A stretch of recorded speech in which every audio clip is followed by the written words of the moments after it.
mbak saya gitu kan, dapat dan akhirnya dapat terus. Dan saya tidak melihat lagi, tidak memperhatikan lagi di mana teman-teman saya tadi berada. Saking asiknya ini, saya bilang saking asiknya, saking serunya. Jadi saya tidak memperhatikan di mana lagi daratan dan posisi saya ini di mana. Teman-teman pun juga nggak tahu lagi di mana gitu. Saya hanya berusaha untuk mencari udang sebanyak mungkin. Dan itu saya berjalan, kalau diikutin hati ya, itu mungkin sudah berapa kilometer lah saja berjalan itu. Saya melingkari seluruh jalan di laut itu, saya jalanin kemana-mana sampai melihat awal saya berhenti, awal saya mulai jalan, itu saya sudah tidak lihat lagi. Saya hanya fokus di bawah gitu, dimana udang itu yang saya lihat.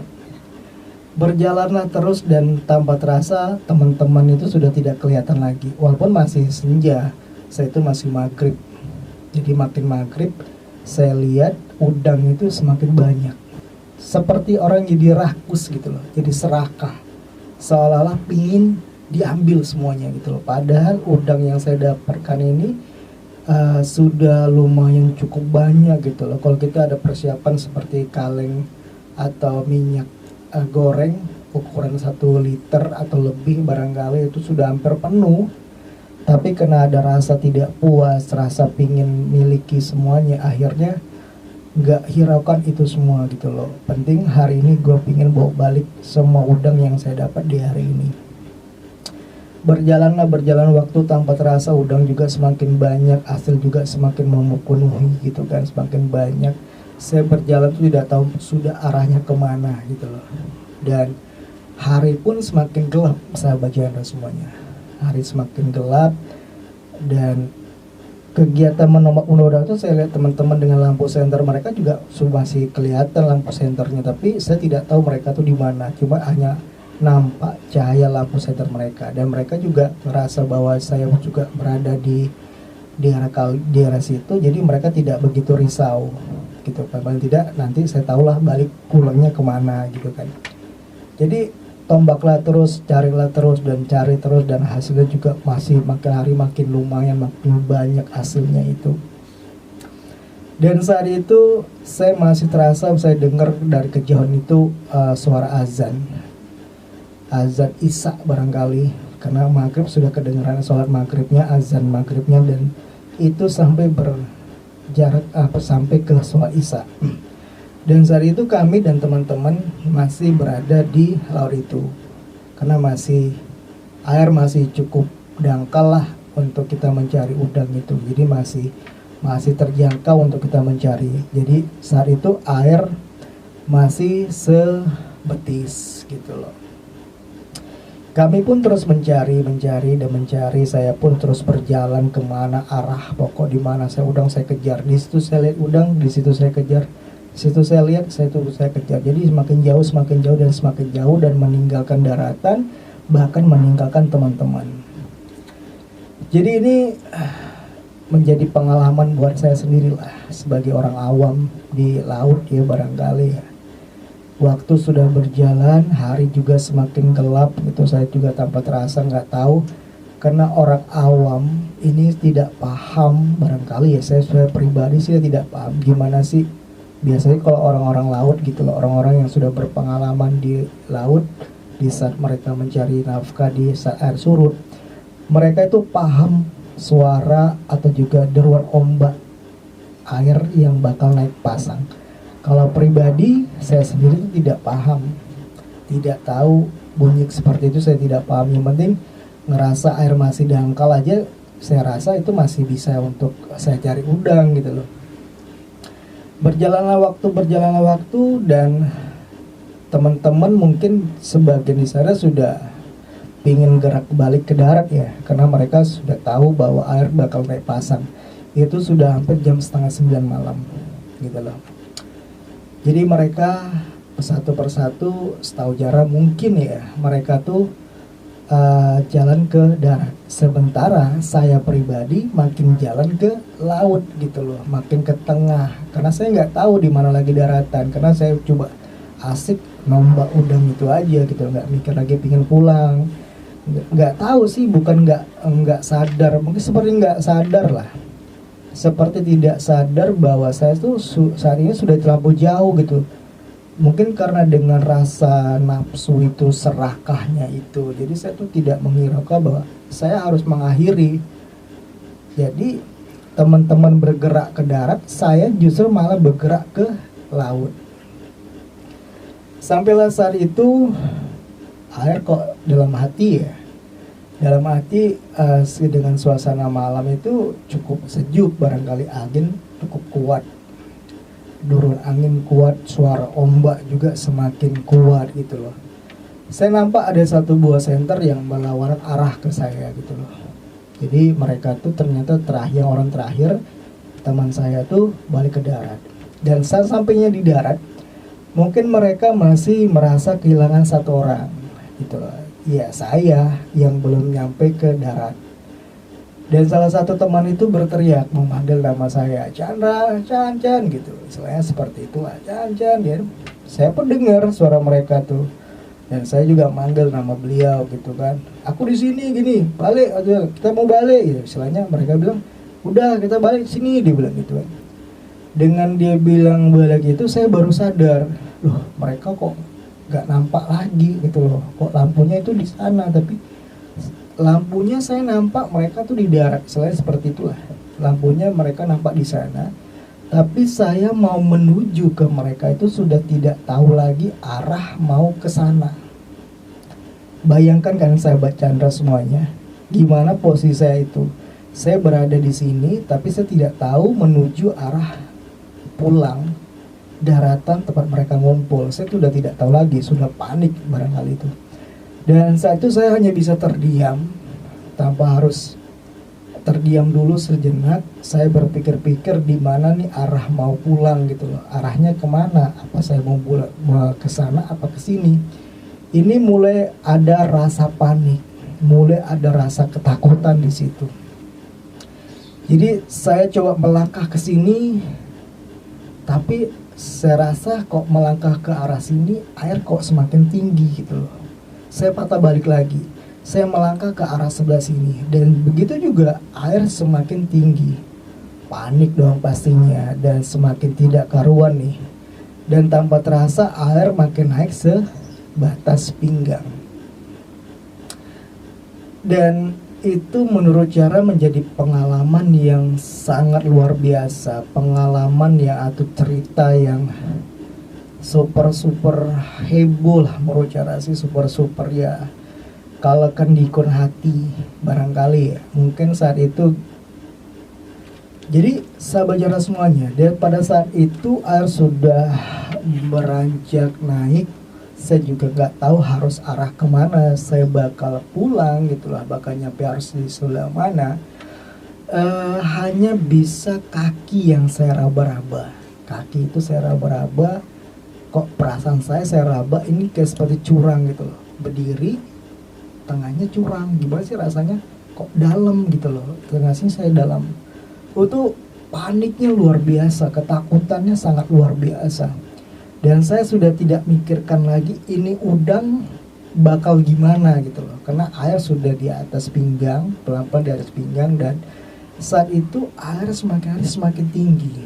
Dan mereka teman-teman yang di luar sana sudah mulai panik gitu loh, mulai teriak-teriak, mulai nyariin. Untung saja saya nggak ditinggalin barangkali ya.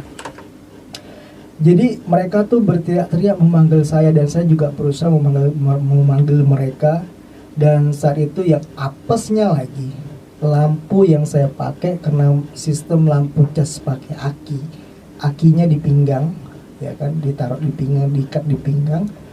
Terus lampu yang di kepala itu akhirnya mati karena aki tadi sudah terendam oleh air. Berarti saya saat itu dalam kondisi yang sendiri di laut, tanpa ada penerangan, tanpa ada orang di sekelilingi saya, dan gak tahu harus berbuat apa saat itu gitu loh. Itu rasa semuanya menjadi satu, dari rasa sedih, rasa takut, rasa segala macam rasa lah yang ingin saya lepaskan saat itu. Dan akhirnya saya nggak tahu juga ya, entah ini sebagai petunjuk, entah ini sebagai mukjizat gitu loh, ada sosok orang yang datang pada saat itu. Jadi ini sesuatu yang di luar nalar, kalau saya bilang sih di luar nalar, di luar yang saya pikirkan gitu. Dari kejauhan itu saya melihat ada seperti lampu neon, bukan lampu neon sih sebenarnya. Kalau orang Melayu sini bilang lampu cangkok ya, lampu strongkeng, nah seperti itulah. Itu menghampiri saya dengan warna kuning, mereka lampu warna kuning lah, biasa lampu strongkeng itu kan. Tidak lama menghampiri saya, menghampiri itu saya melihat tuh, dan ada rasa takut barangkali karena saya nggak dapat, cuma nampak warna kuning aja menghampiri saya. Nggak tahu itu orang entah apa yang bakal menghampiri saya. Ini sudah luar biasa lah. Karena pribadi kenapa saya takut dengan namanya laut. Satu, karena saya bukan orang asli orang laut, dan kedua, saya juga tidak pandai namanya berenang. Jadi persiapan itu tidak ada, cuma adanya ego aja. Pengen main ke laut, oke, gitu loh. Saya tidak pandai berenang, saya tidak ada persiapan untuk berenang atau segala macam lah. Orang bekalan diri untuk main laut ya. Karena orang laut otomatis bisa berenang. Saya main laut tidak bisa berenang, bayangin coba. Jadi pas saat itu datanglah lampu itu, saya bilang nyampe, akhirnya sampai juga ke tempat saya, dan dia menepuk pundak saya, bahu saya ini. Dibilang, "Nak, kamu mau kemana?" Dengan logat Melayu yang sangat Melayu gitu. Gimana sih logat bahasa Melayu gitu, Melayu asli lah. Kalau kita kan sudah mau campuran, dah kayaknya sudah nggak Melayu banget gitu.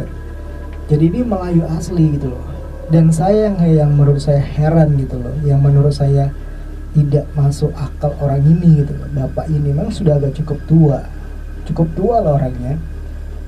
Dia menggunakan satu lem papan. Papan kalau kita pakai sampan kita masih masuk akal, mungkin nelayan gitu loh yang sedang mencari ikan di malam hari kan. Ini dengan menggunakan papan sekeping, nggak lebar sih, seperti inilah. Kira-kira panjangnya sekitar 1,5 meter barangkali ya. Dia menghampiri saya, lalu dia menepuk pundak saya, baru saya tersadar gitu loh, dengan rasa panik itu. Dia menanya, "Nak, kamu mau kemana?" Dia bilang. Dan saya otomatis pun minta tolong, seperti orang minta tolong, "Pak, tolong," saya bilang, "saya mau ke darat," saya bilang, "saya mau ke sana, saya mau pulang." Dan dia juga bilang, "Nak, ini sudah di tengah laut, kamu mau kemana?" Dia bilang. Dengar kabar dia bilang saya saat ini berada di tengah laut, luar biasa. Kenapa saya bisa sampai di sini gitu loh. Aduh, ini luar biasa menurut cara pengalaman yang sangat luar biasa. Dan akhirnya bapak tadi menawarkan jasanya. "Adalah, nak, gini aja, kalau mau pulang, di mana tempat kawan-kawan kamu?" Dibilang gitu. "Ada, Pak." Jadi saya teringat waktu kalau kita ke sini gitu, ada satu tempat yang menjadi tempat khusus buat kami berhenti untuk menaruhkan motor di sana, yaitu ada seperti kayak tempat sembahyang agama Hindu ya, agama Chinese ya, Buddha, tempat tepekong seperti itulah. Jadi saya pun menyampaikan ke beliau, ke bapak tadi itu, "Pak, di sana, Pak," dibilang, "kayak ada seperti tepekong itulah." Saya bilang, "Ya udah," dibilang, "kamu pegang papan ini," dibilang. "Pegang," dibilang kan. "Iya, pegang kuat-kuat ya," dibilang kan. Dan bapak itu pun tidak menggunakan seperti apa ya, kalau di sampan ada namanya kayu kio gitu ya, apa sih namanya sih, seperti itu. Dia tidak, hanya menggunakan tangan. Bayangin sobat cara semuanya, dia suruh cara pegang kayu ini gitu. Papan yang dia dudukin, dia posisi duduk gitu, sepertinya dia duduk. Jadi saya suruh dipegang di belakang itu dengan sekuat tenaga, dengan berharap semoga saya bisa sampai ke tujuan dan tidak memikirkan lagi udang yang saya dapatkan tadi. Saya seolah-olah dari tempat saya ke daratan itu jauhnya luar biasa gitu loh. Dari saya berenang megang beliau itu kok lama nyampai gitu. Berarti yang saya jalani selama ini dari sore sampai malam ini cukup jauh. Mungkin ada sekitar 2 kali lapangan bola, mungkin lebih saya berjalan itu loh. Sampai ke tujuan di mana tempat kawan kami ngumpul. Dan di situ pun akhirnya saya pun alhamdulillah ya, karena bantuan dari sosok tadi, bapak tadi gitu loh, saya akhirnya sampai ke daratan. Dan saya juga heran gitu loh, apakah teman-teman saya yang sudah duluan nyampe di darat lihat sosok bapak itu apa tidak, saya juga nggak tahu. Karena saya udah buru-buru naik, buru-buru turun dari situ karena saya rasa sudah nyampe di daratan. Saya pun turun dulu, baru saya ingin ngucapin terima kasih ke bapak tadi. Jadi saya turun dari pegangan papan tadi, saya turun ke darat, saya patah balik gitu, saya mau bilang, "Pak, terima kasih ya." Baru saya nyampe berapa langkah lah, saya turun dari situ, saya berjalan dari situ, saya mau mengucapin terima kasih, dan ternyata bapak yang nolong saya tadi itu tidak ada. Bayangin sahabat, tidak ada lagi gitu loh. Entah dia sudah pergi kemana, dan cahaya lampu yang ada di kayu di sampan beliau tadi itu sudah tidak ada lagi, nggak kelihatan sama sekali gitu loh. Dan di situ saya sedikit terdiam, dan teman-teman yang nyari gitu kan, ada berapa orang yang nyari di situ, nyampe juga ke tempat saya. Dia nanya, "Kok sama siapa kesini?" Dibilang, "Kok bisa nyampe di sini?" Dibilang. Saya pribadi, sahabat Jara, saya masih bisa terdiam, belum bisa ngomong karena masih dalam situasi panik, dalam situasi yang nggak menentu lah, masih kalang kabut segala macam gitu lah, masih belum normal pikiran ini gitu loh. Karena kalau diikutkan hati, kalau tidak ada yang nyelamatin, mungkin judulnya sudah innalillahi, udah ninggalin seluruh keluarga, teman-teman gitu loh. Karena ya pastilah nama lautan, kalau kita nggak bisa berenang, apalagi kita nggak tahu tempatnya, medannya seperti apa, otomatis lah cuman kenangan yang ada yang mereka bisa ingat gitu loh. Dan akhirnya saya pulang, saya belum melihat lagi udang yang tadinya awalnya saya dapat begitu banyak gitu loh. Saya nggak mikirkan udang, saya biarkan aja tempat udang ini di pinggang saya sama Aki. Saya diam sampai di rumah, saya pulang, dan teman-teman juga cerita, ada yang marah, ada yang ngejek, ada yang segala macam lah mereka ngomongin ke saya gitu loh. Udah tahu nggak bisa berenang, dibilang main jauh-jauh, udah tahu gini kok bisa, udah tahu gini pokok. Ada yang marah, ada yang menasehati teman-teman yang sudah duluan sampai di tempat itu kan. Saya pun hanya bisa diem dan ngerasa bersalah, memang sih ngerasa bersalah, ngerasa menyusahkan orang, nantinya pasti menyusahkan teman-teman. Dan dari kisah itu sampailah di rumah gitu loh, sampailah di rumah, saya belum bisa ngomong sama orang rumah. Dan setelah saya pulang sampai di rumah, teman-teman juga pingin tahu sebenarnya apa yang terjadi. Saya mandi, setelah itu teman-teman malam mampir ke rumah gitu loh. Mereka mampir ke rumah, saya juga bercerita sama istri apa yang saya alami. Dan ternyata mereka juga bilang gitu loh, kalau di laut katanya kalau ada seperti itu namanya disirep. Gak ngerti sih maksudnya apa disirep, saya juga gak paham. Istilahnya itu hantu laut yang membawa kita gitu, hantu laut.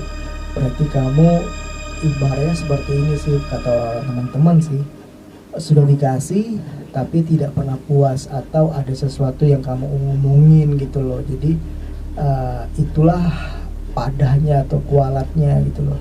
Saya rasa mungkin gitu loh, mungkin terjadi karena memang dari awal saya ingin nyari udang itu sudah punya ambisi tersendiri, niat tersendiri, nafsu tersendiri, bahwa saya ingin mendapatkan sebanyak mungkin serakahnya itu. Jadi dari cerita ini saya mendapat hikmah itu, mendapatkan pengalaman dan ajaran bahwa bila sesuatu kita bermain di laut, itu mencari nafkah di laut. Jadi bila kita sudah dikasih lebih gitu loh sama pemilik alam ini, jangan kita terlampau serakah, karena di yang sudah kita dapatkan ini otomatis ada milik orang lain lagi yang harus kita bagi gitu. Jadi jangan semuanya harus kita ambil, sisakan untuk orang lain. Mungkin intinya di situ, pengalamannya di situ, pelajaran hidupnya di situ. Dan sangat beruntung dan terima kasih, saya nggak tahu kenapa dan orang itu dari mana dan itu utusan siapa yang akhirnya bisa membawa saya pulang dan bisa hidup sampai dengan detik ini. Jadi pengalaman pribadi cara masalah laut, masalah menombak udang, sahabat cara semua itu pengalaman yang menurut cara luar biasa.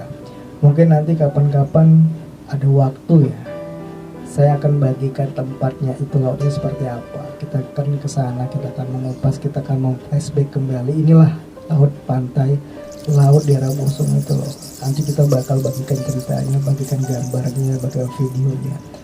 Dan itu menurut cara pengalaman yang sangat luar biasa, pengalaman mistis yang sangat luar biasa, dan itu mungkin tidak masuk akal dan mungkin itu bagi orang awam sesuatu yang mustahil barangkali. Kita bisa diselamatkan sama orang, namun kita tidak tahu orang itu dari mana dan siapa gitu loh. Dan tiba-tiba orang yang menyelamatkan saya itu hilang begitu saja. Oke, sahabat cerita kita semuanya, sahabat Chandra dimanapun Anda berada, ini satu buah kisah yang menurut cara yang ingin dari dulu sebenarnya cara pingin sampaikan, pingin Chandra bagikan buat kalian semuanya. Dan semoga dari cerita ini kita bisa mengambil pelajaran yang bermanfaat lah buat kita semuanya, bahwa di balik cerita ini pasti ada manfaatnya, pasti ada sesuatu yang harus kita pelajari dari kisah ini. Jadi sekali lagi buat sahabat semuanya, thank you banget yang sudah hadir di channelnya Podcast Chandra, dan semoga cerita ini bisa menemani waktu kalian dan bisa memberikan informasi dan juga pengetahuan cerita buat kalian. Dan semoga nantinya buat kalian bisa mengambil inti dari cerita ini gitu loh. Oke, sahabat cara semuanya, sampai di sini dulu cerita yang bakal cara hadirkan. Dan insya Allah mungkin nanti ke depannya cara bakal membagikan cerita-cerita berikutnya, pengalaman pribadi, pengalaman yang pernah cara rasakan selama cara tinggal di kota atau juga desa Tanjung Uban ini atau juga Lobam ini. Oke, sahabat semuanya, sahabat cara yang saat ini selalu setia untuk hadir, selalu setia untuk memberikan dukungannya. Sekali lagi jangan lupa untuk tekan tombol loncengnya agar tidak ketinggalan dengan video-video cara yang terbaru. Dan jangan lupa untuk di like, comment, and subscribe. Dan terutama dibagikan video ini kepada teman-teman, keluarga dan juga orang-orang spesial. Oke, akhir kata dari Chandra di hari ini menurut diri dan semuanya, dan sampai jumpa. Wassalamualaikum warahmatullahi wabarakatuh. Dadah.